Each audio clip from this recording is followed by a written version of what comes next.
Hi, my name is Henry Matthews. I'm 22 years old.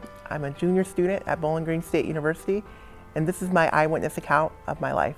I think I should title the story just simply My Open Heart Surgery. When I was born, basically it was a normal delivery. There was no complications. The only thing was I didn't cry when I was born. So right away my parents were kind of like, this is strange, like babies cry, and it's always kind of like an alarming thing for babies not to cry when they're just born. So there was the first sign, but they could have no way expected that, I had any heart issues. But fast forward maybe a couple months, several months maybe, perhaps after that. And if I'm kind of choppy with time periods, it's because I don't remember this. I'm just getting stories and accounts from my parents because I was months old, so basically I don't remember.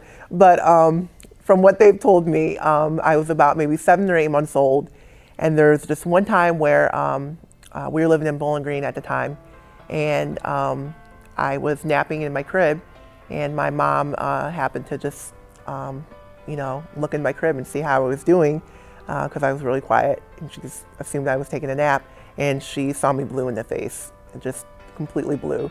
And normally when people are blue in the face, it's because they're not breathing and they're losing oxygen, and that's exactly what my case was. I wasn't breathing at all. So right away my mom rushed me into the emergency room.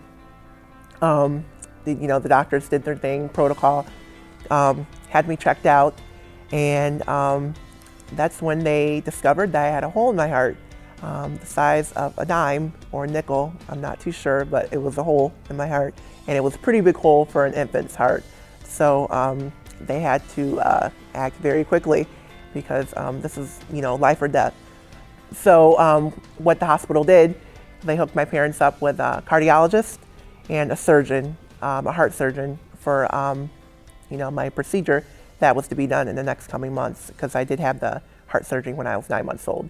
And I do believe, I don't remember the exact date, but it was June 1995. Yeah, but so Dr. Wilson was my surgeon. I do remember that. And Dr. William Suarez is my cardiologist.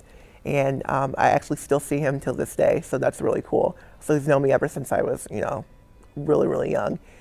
And so they went straight to work. And at the time, it was kind of really uncommon for infants to have such a big procedure like this, to have heart surgery, open heart surgery, because it's really risky to just do it for adults as well. But you times that by 10 for an infant, especially at only months old.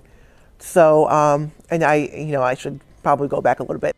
I had a VSD defect, which VSD stands for ventricular septum defect.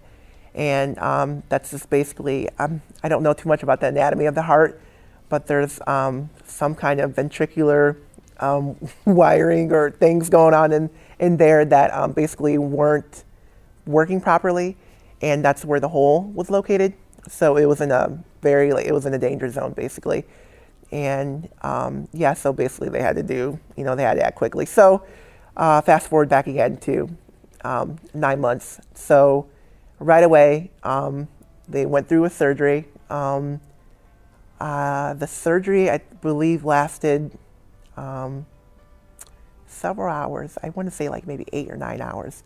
Not too sure, don't quote me on that, but it was a long surgery. My mom and dad were staying in a Ronald McDonald house in Toledo, and my surgery took place in Toledo, Ohio. At the time it was called MCO, but now it's called University of Toledo Medical Center, and it's still existing today, which is really cool. So yeah, my parents, and my whole surgery was funded. My parents paid a small fraction of the surgery, but for the most part, a lot of organizations such as Nationwide Children's Hospital, Ronald McDonald House, what else?